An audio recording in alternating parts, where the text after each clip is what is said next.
While the temperatures start to soar in Australia, things are starting to get a little cooler in Rainbow Six Siege. Hello everyone and welcome to Operation Deep Freeze in 5 minutes or less. To start off, let's cover some of the new things coming to Rainbow Six this season. The new defending operator Tubarão is here, and with him a brand new cool gadget designed to interact with every single operator you can possibly think of. Whether it's stopping breaches, freezing and slowing enemies, or disabling claymores to allow that flank, Tubarão's Zoto canister is here to save the day. Tubarão spawns with 4 of these Zoto canisters, which can be deployed to any surface, releasing a freezing agent that lasts for 10 seconds and will disable any gadget, enemy, or friendly in its radius. The canister is not bulletproof, so it can be shot to release this effect early.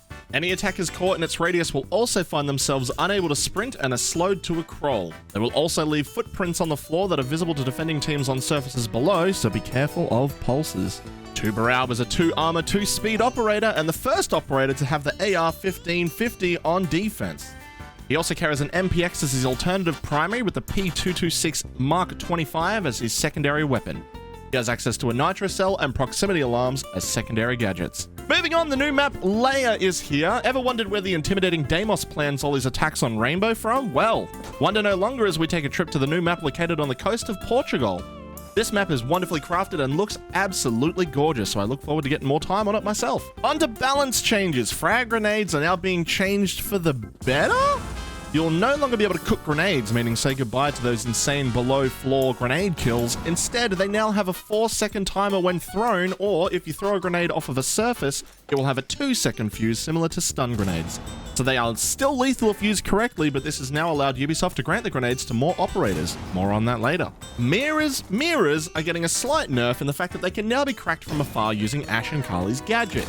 So no longer are you required to cover a large open room to smash a mirror and risk being caught with your pants down. Moving on, can we have a moment of silence for our fallen brethren? Training grounds, or T-Hunt as it's more commonly known, and situations are being removed from the game to make way for the Versus AI playlist. Ubisoft has decided to bring in this game mode to allow new users to become familiar with certain operator playstyles and map layouts. Starting with Operation Deep Freeze, players will be able to play in this game mode on the map Clubhouse and learn all about 6 operators available to them in that game mode: Recruit, Sledge, Glaz, Thermite, Thatcher, and IQ. The enemy team will always consist of Kapkan, Valkyrie, Smoke, Mute, and Bandit, so it's a great opportunity to get a grasp on how to counter these playstyles. There are multiple difficulty levels, so you can pick and choose as you get more confident before jumping into actual PvP matches. Moving on to more training-related game modes, this season brings with it the launch of Map Training. 2 modes are available within it. These are called Landmark Drill and Target Drill. Landmark Drill will put you on the map with a picture of an area that you are required to go and find. This will help new players learn maps and call-out locations. Target Drill, again, places you on a map and makes you hunt for decoy targets on the map, again teaching you map locations, but also common hold spots in certain rooms and spots to be able to help navigate those areas in live combat scenarios.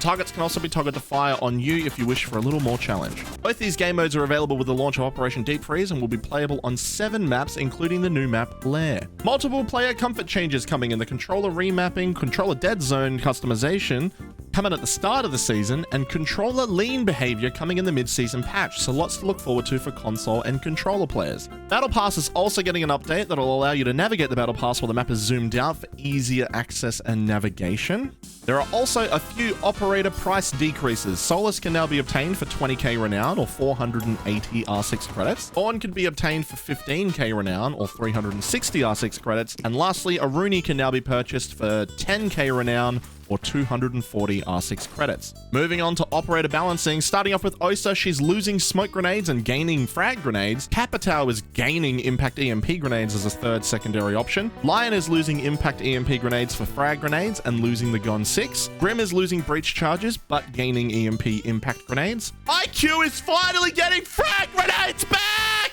Blackbeard is losing impact EMP grenades for frag grenades. Sens is gaining frag grenades but losing the Gon 6. Maestro is gaining a 3rd Evil Eye and can use his ability for 6 seconds instead of 5. And the only weapon balancing for this season is the 5.56 Commander for IQ, and Grim is decreasing damage from 47 to 43 per shot and gaining increased horizontal and vertical recoil. Just a quick one for all you ranked lovers out there, Stadium is also being removed from the ranked map pool. And with all of that, we come to the end of another chilling season update video. What do you think you're most looking forward to? Feel free to let me know in the comments below, and I look forward to cooling off in Operation Deep Freeze, releasing 28th of November. Until next time, this is Nagaleta signing off.